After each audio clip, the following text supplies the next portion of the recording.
ഞാനങ്ങനെ നേരെ തിരിച്ച് കരീംഗഞ്ചിലേക്ക് തന്നെ വന്നു.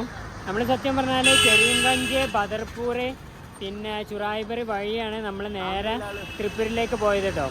അപ്പോൾ ആ കാണുന്നൊരു ബസ്സില്ലേ, ആ ഒരു തിലക്കിൽ ആ ഒരു ബസ്സിൽ വന്ന് നമ്മളിവിടെ അൺലോഡ് ചെയ്തു. കൂടുതൽ ക്യാഷൊന്നും വാങ്ങിയിട്ടില്ല. നമ്മൾ കേരളത്തിൽ നിന്നാന്ന് പറഞ്ഞപ്പം ഭയങ്കര സപ്പോർട്ട് കേട്ടോ.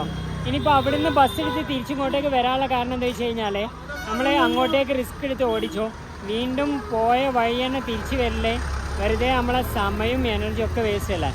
അപ്പോൾ ഇതാ ഇനിയിപ്പോൾ ഞാൻ സൈക്കിളായിട്ട് നേരെ ബദർപൂർ പോകണം കേട്ടോ. ബദർപൂർ പോയിട്ട് അവിടെ സ്റ്റേ ചെയ്തിട്ട് നാളെ ഷിൽച്ചർ റൂട്ട് പിടിച്ചിട്ട് നേരെ മിസോറാമിൻ്റെ ബോർഡറിലേക്ക് നമ്മൾ എൻ്റർ ആവും. പിന്നെ അവിടുന്ന് ഇംഫാൽ, കോഹിമ, അതൊക്കെയാണ് പ്ലാൻ ചേഞ്ച് ആവുമെന്ന് അറിയില്ല. ഞാനിവിടെ വന്നപ്പോൾ പരിചയപ്പെട്ടടാ. ഹായ് ഭയ്യ.